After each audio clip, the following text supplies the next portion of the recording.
Welcome back. Well, I'm now going to prove to you that the centripetal, or the magnitude of the centripetal acceleration, is equal to the magnitude of the velocity of when you're going around a circle divided, the velocity squared, divided by the radius.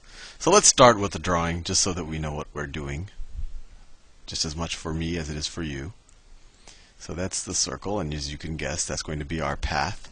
And let's call P our position vector. And let's see, this is the center of the circle right here. Let me do the position vector in magenta. So let's say that this is P, my position vector. Let me draw that bolder. Let me do it. Here you go.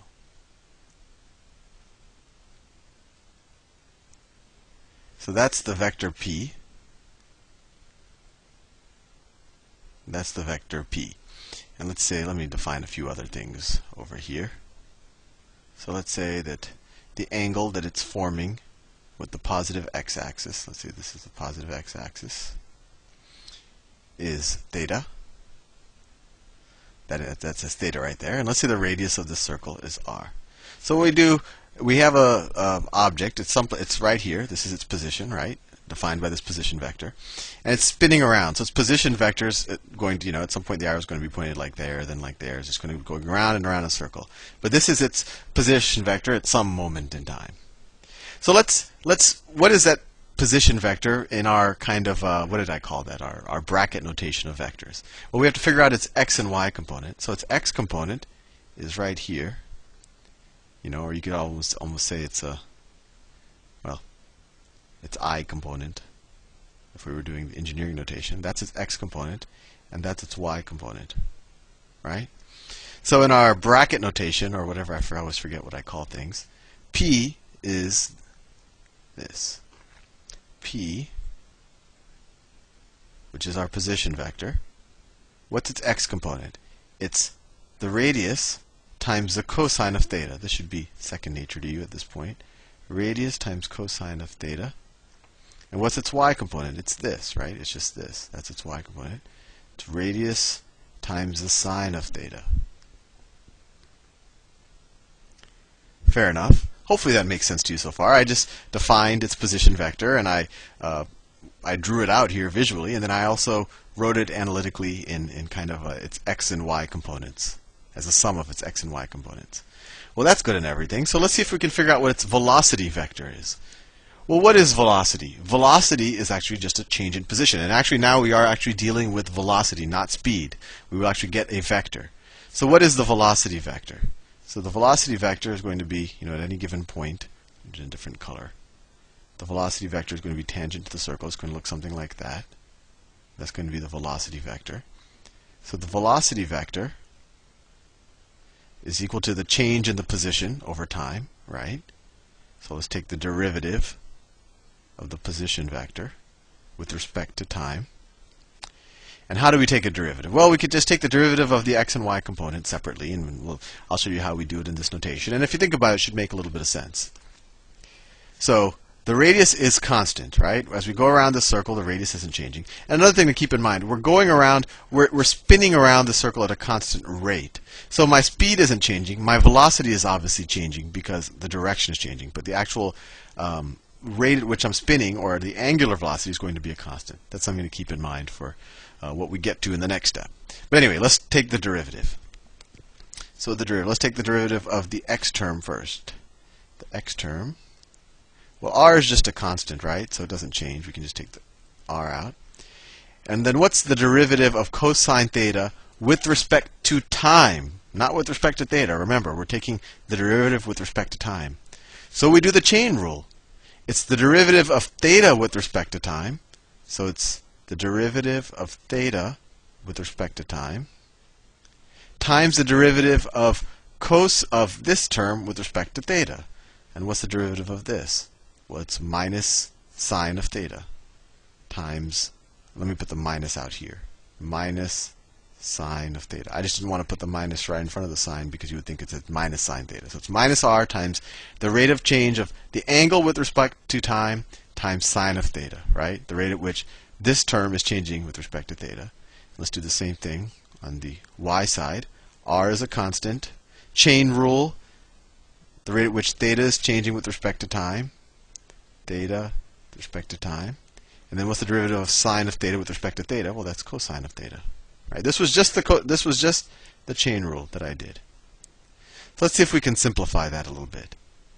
So d theta dt in both of these, that's the same thing as angular velocity. And watch the video on angular velocity if that doesn't make sense to you.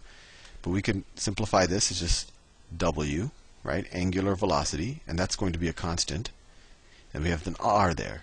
So let's see, we have, let's take a wr out of both sides. So we have the velocity vector is equal to, and this was an equal, the velocity vector is equal to wr.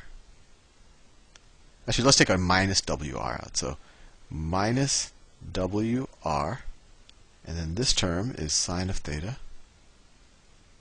Sine of theta. And we're taking a minus wr. So the wr goes away, and then we introduce a minus sign here. So it's minus cosine of theta. Minus cosine of theta. Good enough. And the reason why we were able to take, and this w, remember, is going to be a constant. It's not changing with respect to time.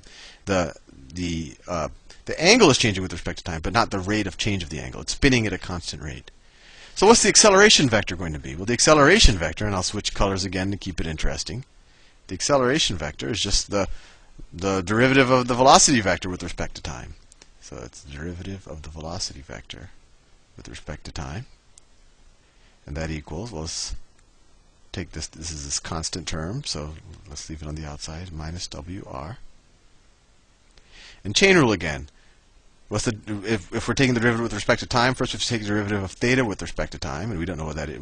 That's just going to be w, d theta dt, and then times this expression, the derivative of this expression with respect to theta. So sine of theta, the derivative is cosine of theta. And then on the y side, we have, well, what's the derivative of theta with respect to time? Well, that's just, that's going to just be omega.